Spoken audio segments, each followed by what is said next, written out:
Hi ನಮಸ್ಕಾರ ಎಲ್ರಿಗೂ welcome back to fashion and recipe Kannada blog ಚಾನಲ್ಗೆ ಫ್ರೆಂಡ್ಸ್.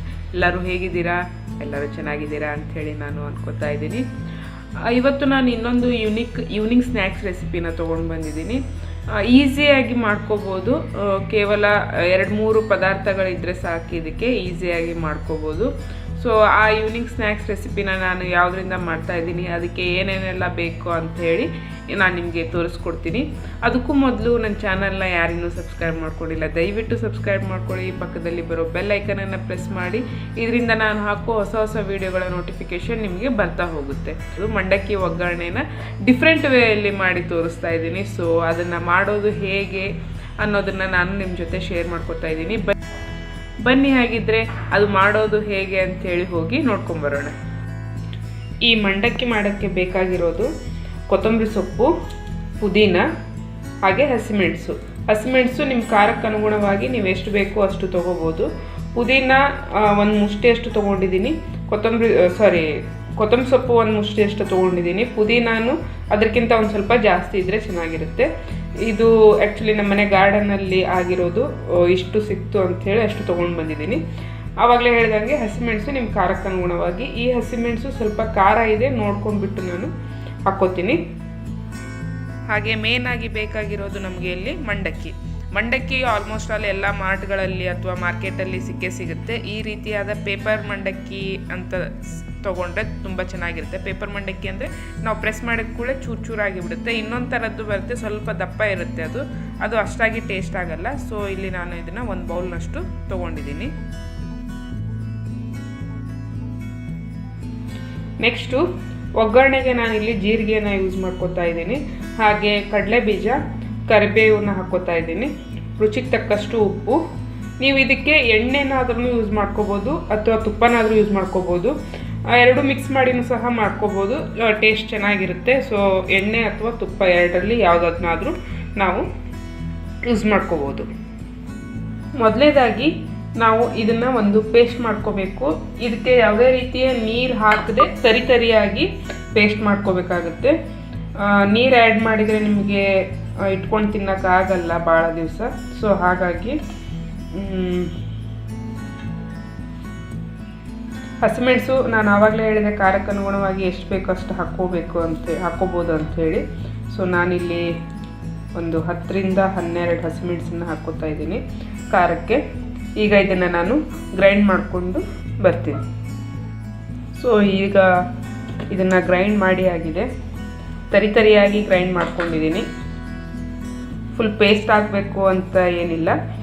ಸೊ ನೀರು ಹಾಕದೆ ಮಾಡಿರೋದ್ರಿಂದ ಅದರಲ್ಲಿ ಇರುವ ನೀರಿನ ಅಂಶದಿಂದ ಇಷ್ಟು ಗ್ರೈಂಡ್ ಆದರೆ ಸಾಕಾಗುತ್ತೆ. ಹಸಿಮೆಣಸು ಸಣ್ಣಗಾಗಿದೆ, ಹಾಗೆ ಪುದೀನ ಮತ್ತು ಕೊತ್ತಂಬರಿ ಸೊಪ್ಪು ಸಹ ಚೆನ್ನಾಗಿ ಗ್ರೈಂಡ್ ಆಗಿದೆ. ಇದನ್ನು ಎತ್ತೀಗ ಪಕ್ಕಕ್ಕಿಡೋಣ. ಮೀಡಿಯಮ್ ಉರಿಯಲ್ಲಿ ಒಂದು 5 ನಿಮಿಷ ಇದನ್ನು ಸ್ವಲ್ಪ ಕೈ ಆಡಿಸ್ತಾ ಇದ್ದರೆ ಮಂಡಕ್ಕಿ ಚೆನ್ನಾಗಿ ಕ್ರಿಸ್ಪಿಯಾಗಿ ರೋಸ್ಟ್ ಆಗುತ್ತೆ.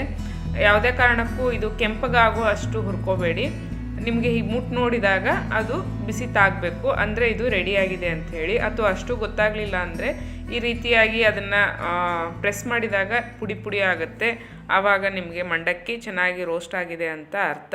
ಸೊ ಇದನ್ನು ಈಗ ಎತ್ತಿಟ್ಟು ಪಕ್ಕಕ್ಕೆ ಇಡೋಣ. ಹಾಗೆ ಅದೇ ಪ್ಯಾನಿಗೆ ನಾನಿಲ್ಲಿ ಒಂದು 2 ಚಮಚದಷ್ಟು ಎಣ್ಣೆನ ಹಾಕ್ಕೊಂಡಿದ್ದೀನಿ. ಇದ್ರ ಜೊತೆಗೇ ನಾನು ತುಪ್ಪನೂ ಆ್ಯಡ್ ಮಾಡ್ಕೊತಾ ಇದ್ದೀನಿ. ನಿಮಗೆ ಆಪ್ಷನಲ್ಲು ನಾನು ಆವಾಗಲೇ ಹೇಳ್ದಂಗೆ ಬರೀ ಎಣ್ಣೆಯಲ್ಲಿ ಅಥವಾ ಬರೀ ತುಪ್ಪದಲ್ಲಿನೂ ನೀವು ಮಾಡ್ಕೋಬೋದು. ನಾನಿಲ್ಲಿ ತುಪ್ಪ ಹಾಕೋದ್ರಿಂದ ಚೆನ್ನಾಗಿ ಟೇಸ್ಟ್ ಬರುತ್ತೆ ಅಂತ ಹೇಳಿ ಎರಡೂ ಮಿಕ್ಸ್ ಮಾಡಿದ್ದೀನಿ. ಇದಕ್ಕೆ ಮೊದಲಿಗೆ ನಾನಿಲ್ಲಿ ಕಡಲೆ ಬೀಜನ ಹುರ್ಕೋತಾ ಇದ್ದೀನಿ. ಫಸ್ಟು ಇದನ್ನು ಸ್ವಲ್ಪ ಎಣ್ಣೆಯಲ್ಲಿ ಫ್ರೈ ಮಾಡಿಬಿಟ್ಟು ಎತ್ತಿ ಇಟ್ಕೋಬೇಕು. ಸೊ ಹಾಗಾಗಿ ಇದನ್ನು ಈಗ ನಾನು ಫ್ರೈ ಮಾಡ್ಕೋತಾ ಇದ್ದೀನಿ ಕಡಲೆ ಬೀಜನ. ಇದನ್ನು ಚೆನ್ನಾಗಿ ಫ್ರೈ ಆಗಿಂದ ನೋಡ್ತಾ ಇದ್ರಲ್ಲ, ಇಲ್ಲಿ ಇದು ಚೆನ್ನಾಗಿ ಫ್ರೈ ಆಗಿದೆ. ಈಗ ಇದನ್ನು ಒಂದು ಬಟ್ಲಕ್ಕೆ ಹಾಕಿ ತೆಗೆದಿಟ್ಕೊಂಡ್ಬಿಡೋಣ. ಇದನ್ನು ನಾವು ಕೊನೆಯಲ್ಲಿ ಹಾಕೋದ್ರಿಂದ ಈ ರೀತಿಯಾಗಿ ನಾನು ಮಾಡ್ಕೋತಾ ಇರೋದು. ಸೊ ಇದೀಗ ರೆಡಿಯಾಗಿದೆ. ಕಡಲೆ ಬೀಜ ಹುರ್ಕೊಂಡ್ಬಿಟ್ಟು ನಾನು ರೆಡಿ ಮಾಡ್ಕೊಂಡಿದ್ದೀನಿ. ಈಗ ಮಿಕ್ಕಿದೆ ಅಲ್ವಾ, ಇದೇ ಎಣ್ಣೆಗೆ ನಾನು ಮಿಕ್ಕ ಪದಾರ್ಥಗಳನ್ನು ಹಾಕ್ಕೋತಾ ಇದ್ದೀನಿ. ಅದಕ್ಕೆ ಏನೇನೆಲ್ಲ ಬೇಕು ಅಂತ ನೋಡೋದಾದರೆ, ಮೊದಲಿಗೆ ನಾನಿಲ್ಲಿ ಇದಕ್ಕೆ ಜೀರಿಗೆನ ಹಾಕ್ಕೋತೀನಿ. ಜೀರಿಗೆ ಒಗ್ಗರಣೆ ಮಾಡೋದ್ರಿಂದ ಟೇಸ್ಟ್ ಚೆನ್ನಾಗಿರುತ್ತೆ. ಒಂದು ಅರ್ಧ ಸ್ಪೂನ್ನಷ್ಟು ಜೀರಿಗೆನ ಹಾಕ್ಕೊಂಡಿದ್ದೀನಿ. ಇದು ಚೆನ್ನಾಗಿ ಎಣ್ಣೆ ಕಾದಿರೋದ್ರಿಂದ ಚೆನ್ನಾಗಿ ಸಿಡಿತಾ ಇದೆ. ಹಾಗೆ ಇದಕ್ಕೆ ಈಗ ಕರಿಬೇವಿನ ಸೊಪ್ಪನ್ನು ಸಹ ಆ್ಯಡ್ ಮಾಡ್ಕೋತೀನಿ. ಕರಿಬೇವಿನ ಸೊಪ್ಪನ್ನು ಯಾವಾಗಲೂ ಹಾಕಬೇಕಾದ್ರೆ ಒಂದು ಸ್ವಲ್ಪ ತುಂಡು ಮಾಡಿಬಿಟ್ಟು ಹಾಕಬೇಕು. ಹಾಗೆ ನಾನು ಇಂಗನ್ನು ಆ್ಯಡ್ ಮಾಡ್ಕೊಂಡಿದ್ದೀನಿ. ಇಂಗು ಹಾಕೊಳ್ಳೋದ್ರಿಂದ ಒಂಥರ ಟೇಸ್ಟ್ ಚೆನ್ನಾಗಿರುತ್ತೆ ಅಂಥೇಳಿ. ಬೇಕಂದರೆ ಹಾಕ್ಕೋಬೋದು ಫ್ರೆಂಡ್ಸ್, ಇಲ್ಲ ಅಂತಂದರೆ ನೀವು ಸ್ಕಿಪ್ ಮಾಡ್ಬೋದು. ನಿಮಗೆ ಬೆಳ್ಳುಳ್ಳಿ ಇಷ್ಟಪಡಲ್ಲ ಅನ್ನೋರು ಇಂಗು ಹಾಕ್ಕೋಬೋದು. ಬೆಳ್ಳುಳ್ಳಿ ಇಷ್ಟಪಡ್ತೀನಿ ಅನ್ನೋರು ಬೆಳ್ಳುಳ್ಳಿನ ನಾವೇನು ರುಬ್ಕೊಂಡ್ವಿ ಎಲ್ಲ ಕರಿಬೇವು ಮತ್ತು ಕೊತ್ತಂಬರಿ ಸೊಪ್ಪು ಮತ್ತು ಪುದೀನ, ಹಸಿಮೆಣಸು ಅದ್ರ ಜೊತೆ ಹಾಕ್ಕೊಂಡು ಸಹ ನಾವು ರುಬ್ಕೋಬೋದು. ಸೊ ನಾನಿಲ್ಲಿ ಅದರಲ್ಲಿ ಬೆಳ್ಳುಳ್ಳಿ ಹಾಕಿಲ್ಲ, ಹಾಗಾಗಿ ಇಂಗನ್ನು ಹಾಕಿದ್ದೀನಿ. ಹಾಗೆ ಕರಿಬೇವು ಸೊಪ್ಪನ್ನು ಹಾಕಿದ್ದೀನಿ. ಇದೆಲ್ಲದು ಚೆನ್ನಾಗಿ ಫ್ರೈ ಆಗಿದೆ. ಇದು ಫ್ರೈ ಆಗಿಂದ ನಾನು ಈ ರುಬ್ಬಿ ಇಟ್ಕೊಂಡಿರುವಂತಹ ಪೇಸ್ಟನ್ನು ಇದಕ್ಕೆ ಆ್ಯಡ್ ಮಾಡ್ತಾ ಇದ್ದೀನಿ. ಎಲ್ಲ ಪೇಸ್ಟನ್ನು ಹಾಕ್ಕೋಬೇಕು. ಹಾಗೆ ನೀರು ಹಾಕಬಾರ್ದು, ಅಂದರೆ ಮಿಕ್ಸಿ ಜಾರ್ ತೊಳೆದ್ಬಿಟ್ಟು ಹಾಕ್ತಾರೆ ಕೆಲವೊಬ್ಬರು, ಆ ರೀತಿಯಾಗಿ ಮಾಡಬೇಡಿ. ಪೇಸ್ಟನ್ನು ಚೆನ್ನಾಗಿ ಹಾಗೆ ಫ್ರೈ ಮಾಡ್ಕೋಬೇಕು. ಈಗ ಈ ಮಸಾಲೆನ ಚೆನ್ನಾಗಿ ಎಣ್ಣೆಯಲ್ಲಿ ಫ್ರೈ ಮಾಡ್ಕೊಳ್ಳೋಣ. ಎಲ್ಲದನ್ನು ಹಸಿಯಾಗಿ ಹಾಕಿರೋದ್ರಿಂದ ಸ್ವಲ್ಪ ಹೊತ್ತು ಇದನ್ನು ಫ್ರೈ ಮಾಡ್ಕೋಬೇಕಾಗತ್ತೆ. ಎಣ್ಣೆ ಬಿಟ್ಕೊಳ್ಳೋ ತನಕ ಇದನ್ನು ಫ್ರೈ ಮಾಡ್ಕೊಳ್ಳೋಣ ಚೆನ್ನಾಗಿ. ಈಗ ನೋಡ್ತಾ ಇದ್ದೀರಲ್ಲ, ಇದು ಈಗ ಫ್ರೈ ಆಗಿದೆ. ಇದಕ್ಕೆ ಒಂದು ಸ್ವಲ್ಪ ಉಪ್ಪು ಹಾಕ್ಕೊಳ್ಳೋಣ. ನೀವು ಈಗಲೇ ಬೇಕಾದ್ರೂ ಉಪ್ಪು ಹಾಕ್ಕೋಬೋದು, ಅಥವಾ ಮಂಡಕ್ಕಿ ಹಾಕ್ಕೊಂಡು ಆಗಿಂದನೂ ಸಹ ಉಪ್ಪು ಹಾಕ್ಕೋಬೋದು. ನಾನು ಈಗಲೇ ಹಾಕ್ಕೋತಾ ಇದ್ದೀನಿ. ಆಮೇಲೆ ನೋಡ್ಕೊಂಡ್ಬಿಟ್ಟು ಬೇಕಂದರೆ ಸ್ವಲ್ಪ ಆ್ಯಡ್ ಮಾಡ್ಕೋಬೋದು ಅಂತ. ಇದನ್ನು ಹಾಕಿ ಚೆನ್ನಾಗಿ ಕಲಸಿ ಆಗಿಂದ. ಸೊ ಈಗ ಇದು ರೆಡಿ ಇದೆ. ಚೆನ್ನಾಗಿ ಮಿಕ್ಸ್ ಮಾಡಬೇಕು. ಈಗ ಇದು ಚೆನ್ನಾಗಿ ರೆಡಿ ಆಗಿಂದ ನಾವೇನು ಹುರಿದಿಟ್ಟಿರ್ತೀವಲ್ವ ಕಡಲೆ ಬೀಜನ, ಆ ಕಡಲೆ ಬೀಜನ ಇದಕ್ಕೆ ಹಾಕಿ ಮತ್ತೊಂದು ಸಲ ಫ್ರೈ ಮಾಡಿಕೊಂಡು ಮಿಕ್ಸ್ ಮಾಡೋಣ.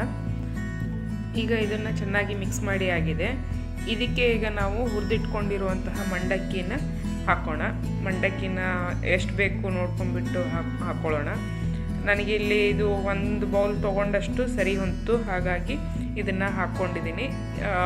ನಾನು ಸ್ವಲ್ಪ ಸಣ್ಣ ಬಾಣಲೆ ಇಟ್ಕೊಂಡಿರೋದ್ರಿಂದ ನಾನು 2 ಚಮಚನ ಯೂಸ್ ಮಾಡಿಕೊಂಡು ನಾನು ಕಲಿಸ್ತಾ ಇದ್ದೀನಿ. ಯಾಕಂದರೆ ಒಂದೇ ಚಮಚದಲ್ಲಿ ಸ್ವಲ್ಪ ಕಲಿಸೋದು ಕಷ್ಟ ಅಂತ ಹೇಳ್ಕೊಂಡು ಈ ರೀತಿಯಾಗಿ ಕಲಿಸ್ತಾ ಇದ್ದೀನಿ. ನೀವು ನಾನು ಆವಾಗಲೇ ಹೇಳ್ದಂಗೆ ಅಗಲವಾದ ಬಾಣಲೆ ಇಟ್ಕೊಂಡ್ರೆ ನಿಮಗೆ ಮಿಕ್ಸ್ ಮಾಡೋಕ್ಕೆ ತುಂಬ ಈಸಿ ಆಗುತ್ತೆ. ಈಗ ಮಂಡಕ್ಕಿನ ಹಾಕಿಬಿಟ್ಟು ಇದನ್ನು ಚೆನ್ನಾಗಿ ಮಿಕ್ಸ್ ಮಾಡ್ಕೊಳ್ಳೋಣ. ನಾವು ಹಾಕಿರುವಂತಹ ಏನು ಹಸಿಮೆಣಸು ಪುದೀನ ಪೇಸ್ಟ್ ಏನಿದೆ, ಆ ಪೇಸ್ಟು ಮಂಡಕ್ಕಿಗೆ ಚೆನ್ನಾಗಿ ಮಿಕ್ಸ್ ಆಗಬೇಕು. ಅಲ್ಲಿ ತನಕ ಇದನ್ನು ನಾವು ಮಿಕ್ಸ್ ಮಾಡ್ಕೊಳ್ಳೋಣ. ಇದನ್ನು ಚೆನ್ನಾಗಿ ಮಿಕ್ಸ್ ಆಗಿದೆ. ಈಗ ನೋಡ್ತಾ ಇದ್ದೀರಲ್ಲ, ಲೈಟಾಗಿ ಕಲರ್ ಸಹ ಗ್ರೀನ್ ಆಗಿದೆ. ಮಂಡಕ್ಕಿ ಇದು ವೈಟ್ ಮಂಡಕ್ಕಿ ಇರೋದು ಗ್ರೀನ್ ಆಗಿದೆ. ಸೊ ಇದೀಗ ಚೆನ್ನಾಗಿ ಮಿಕ್ಸ್ ಆಗಿದೆ ಅಂತ ಅರ್ಥ. ಈಗ ಬೇಕಿದ್ದರೆ ನೀವು ನೋಡ್ಕೊಂಡ್ಬಿಟ್ಟು ಉಪ್ಪು ಸಹ ಹಾಕ್ಕೋಬೋದು. ನೋಡಿದ್ರಲ್ಲ ಫ್ರೆಂಡ್ಸ್, ಕ್ರಿಸ್ಪಿ ಆಗಿರೋವಂಥ ಈವ್ನಿಂಗ್ ಸ್ನ್ಯಾಕ್ಸು ಪುದೀನ ಮಂಡಕ್ಕಿ ಒಗ್ಗರಣೆ ಹೇಗಿತ್ತು. ನೀವು ಮನೆಯಲ್ಲಿ ಟ್ರೈ ಮಾಡಿ ಹೇಗಿದೆ ಅಂಥೇಳಿ ನಂಗೆ ಕಮೆಂಟಲ್ಲಿ ತಿಳಿಸಿ.